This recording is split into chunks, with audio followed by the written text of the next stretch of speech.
ndagushuhuje wowe udahema kutubwira ko uri kumwe natwe mu biganiro byacu bya buri munsi. Nyemerera uyu munsi turebe inkomoko y'umuntu. Umuntu w'iki gihe kugira ngo abe umuntu uzi ubwenge byakomotse he? Ese umuntu koko afitanye isano n'ingaryi ndetse n'inguge? Ibi nibyo tugiye kureba, tugasesengura, tukifashisha ibitabo byanditswe n'abahanga imyaka yashize. Abahanga mu bijyanye n'ubuvumbuzi na siyanse banditse ko umuntu afitanye isano n'inyamaswa twavuze haruguru, inguge n'ingagi, hari inyamaswa zifitanye isano n'ikiremwa muntu. Aba bahanga bafite byinshi bagiye bagenderaho kugira ngo bemeze ko umuntu afitanye isano koko n'izo nyamaswa. Yego nibyo, ku ifoto urabona ko iyi nguge cyangwa se iyi ngagi yatangiye kugenda isa n'ihenereje cyangwa se yunamye. Iyikurikiyeho itangira kugenda isa n'iyunamutseho gato. Iyikurikiyeho nanone nayo isa kugenda isa n'iyunamutseho gato. N'indi gutyo paka bigeze ku muntu wemye ugenda ameze neza, ameze nkatwe ndetse. Yego nibyo, abahanga mu bijyanye n'ubuvumbuzi n'ubucukumbuzi muri siyanse bavuga ko ikiremwa muntu gifitanye isano n'izi nyamaswa koko. Inzobere akaba n'umuhanga mu bijyanye na siyanse Francisco yakoze ubushakashatsi kuri izi nyamaswa maze agaragaza uburyo ki zifitanye isano n'ikiremwa muntu. Mu myaka yo hambere yagaragaje ko umuntu yagendaga yunamirije. Yavuze ko umuntu yagiraga ibyoya, akagira ibyoya umubiri wose. Yego nibyo, uko iterambere ryagiye riza umuntu yagiye ahinduka. Hari ibyo mu ndimi z'amahanga bita human evaluation,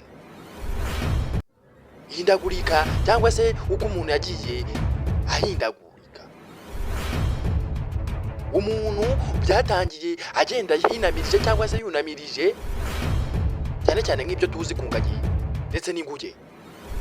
Izi nyamaswa ziziho kugira ubwenge n'imitekerereze ijya kumera nk'iya muntu, gusa umuntu akazirusha. Izi nyamaswa zifitwe ubuyobozi, mbese urebye muri make zifite imitekerereze ijya kumera nk'iya muntu, ariko umuntu akagira icyo azirushaho. Izi nyamaswa inguge n'ingagi, abashakashatsi n'izi nzobere mu bijyanye n'ubuvumbuzi ndetse no muri siyanse Francisco yavuze ko izi nyamaswa zimeze nk'abantu, ndetse avuga ko abantu bashobora kuba bafitanye isano zihariye hagati y'izi nyamaswa. Bavuga ko iyo upimye DNA zazo utabona itandukaniro riri hagati yabo n'abantu rinini cyane. Bavuga ko nta tandukaniro rinini cyane riri hagati y'izi nyamaswa ndetse n'abantu. Bavuga ko icyo abantu barushije izi nyamaswa ari ugutera imbere bakagenda bunguka ubumenyi. Umushakashatsi yavuze ko ufashe umwana mutonya w'uruhinja ukamuta mu ishyamba ribamo izi nyamaswa, inguge cyangwa ingagi, zamurera. Bavuze ko kandi uyu mwana ukura yakura akurikiza imico y'izi nyamaswa. Byumvikana neza ko imico ya muntu atayimenya. Yego nibyo, ntabwo yayimenya kuko niyigeze ikiremwa muntu. Byumvikana neza ko yatangira kumera ubwanwa, akamera ubwoya umubiri wose, ndetse no kuzagendesha amaguru abiri bikazajya bimugora. Ibyajya bimworohera ni ukugenda akambakamba akarya n'ibyatsi. ibingibi abantu barya byabanze gutekwa, ibyo ntabyo yazigera amenya. Izi nyamaswa inguge n'ingagi zazamwonsa zikamuha uburere ubwo n'ubundi ziha abana babo. Izi nyamaswa abashakashatsi ndetse n'abavumbuzi mu bijyanye na siyanse bavuze ko zigira ubwenge bujya kumera nk'ubw'umuntu ku buryo udashishoje neza utabasha kuzitandukanya. Yego birumvikana neza, umuntu wize bavuga yuko yabasha gutandukanya ingagi, inguge n'umuntu.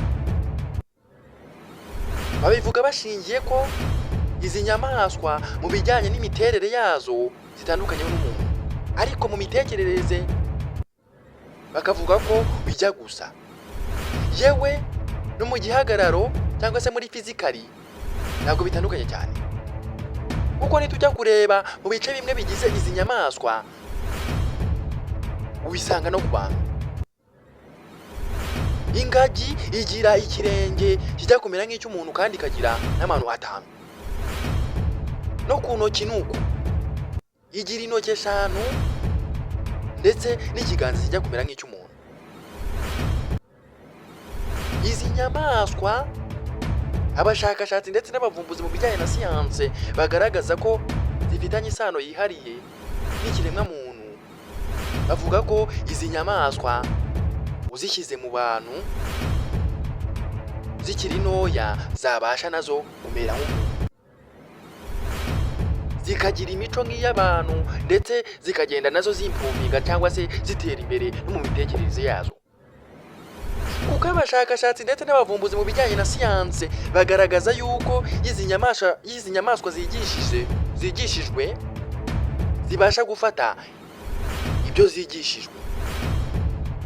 Niko bigenda no ku kiremwa muntu. Ikiremwa muntu kijya mu ishuri kikigishwa kikamenya kikabasha gushyira mu ngiro ibyo kizi. N'izi nyamaswa niko byagenda. Ndagushimiye wowe ubanye natwe, twari turi mu kiganiro sobanukirwa unamenye. Ndagushimiye, komeza ugire ibihe byiza.